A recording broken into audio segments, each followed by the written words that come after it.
כשפתחנו את העיניים בבוקר, הבחירה זה הדבר הראשון שאנחנו עושים. למשל, האם לקום עכשיו או בעוד 15 דקות. חיוניות לבחור תפורה בנו למשך כל חיינו, ואי אפשר להתנגד לה. לכן כשאנחנו נמנעים מהבחירה, אנחנו בוחרים להימנע.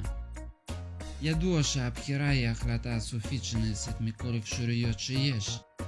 השאלה האם האדם רואה את כל אפשרויות לפני בחירתו. הרצון והטעם האישי של כל אחד מגדיר את הבחירה. לעומת זאת, הרצון יכול להשתנות בעת הבחירה, והבחירה הסופית לא תמיד תלויה ברצון. היכולת תמיד צריכה להשלים את הרצון כדי לקבל את הרצוי.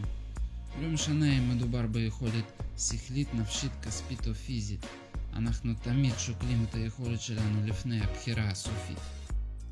ואם היכולת לא מאפשרת לספק את הרצון, מה אנחנו רגילים לעשות? או שאנחנו עומדים על הרצון שלנו, מכשירים את היכולת ומוצאים אפשרויות, או שאנחנו מוותרים על הרצוי. אצל כל אחד מצאו מקרים רבים שבכל אחד מהם הוא עשה את הבחירה לכיוון אחד הצדדים. מה למעשה קובע לאיזה צד נלך? המקום ממנו נובע שיקול דעת בעת הבחירה יכול להיראות חסר שום חשיבות, או יכול להיות בלתי נתפס על הדעת. אבל דווקא זוהי הנקודה שקובעת בכל היבט, בכל בחירה, איזה חיים נחיה. צריך לזכור שלכל בחירה יש תוצאה. לא משנה האם היא נעשתה באופן מודע או לא, התוצאה תמיד שווה לבחירה. בלי לאשר קשר הגיוני בין הבחירה למתרחש, אנחנו ממשיכים לחוות את התוצאות בצורת חוויות, רגשות ומחשבות.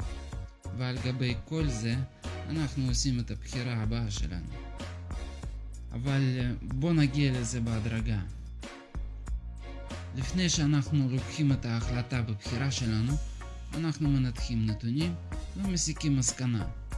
הניתוח נעשה תוך כדי קבלת מידע על ידי מערכת רגשית ואינטלקטואלית, שבאמצעותן מתבצע פירוש אישי של כל דבר שנפגש לנו. הפירוש עצמו מבוסס על ידע שירשנו מדורות הקודמים ורכשנו מחוויות קודמות. כל המידע מגיע להבנה הסופית שלנו שבה נוצר הסיכום או המסקנה לגבי העניין. למעשה המסקנה נובעת מהגורמים אישיים שכבר קיימים בנו. כלומר, המסקנה שאנחנו מסיקים בעת הבחירה כבר קיימת בנו עוד לפני הסקתה, עוד לפני אירוע שאמור להתרחש ולהעמיד אותנו בפני הבחירה. הידע שעל בסיסו מפורש מידע המתקבל מסוכרן על ידי מערכת רגשית ואינטלקטואלית ומגיע למודעות שלנו בצורת המסקנה רק לטובת הכרתה. הכוח השפעה רגשית ואינטלקטואלית כל כך משכנע שמה שאנחנו חושבים ומרגישים באותו רגע נראה לנו כאמת, שזו המציאות ולא קיים משהו אחר. עקב כך זה מגביל את הזווית ראייה לאפשרויות אחרות. זה מגלה לנו אמת פשוטה, שבעצם אנחנו לא בוחרים בעת הבחירה. אנחנו יכולים לצפות אפשרויות שונות מסביב, אבל ההכוונה הסופית תישאר בידי הידע המונח בבסיס התבונה שלנו, שתמיד מוביל אותנו או להצלחה או לכישלון. אנחנו רגילים לחשוב שהבעיה יכולה להיות באופן המחשבות שלנו או במה שאנחנו מרגישים, אבל גם זה רק התוצאה של הבחירה שכבר נעשתה.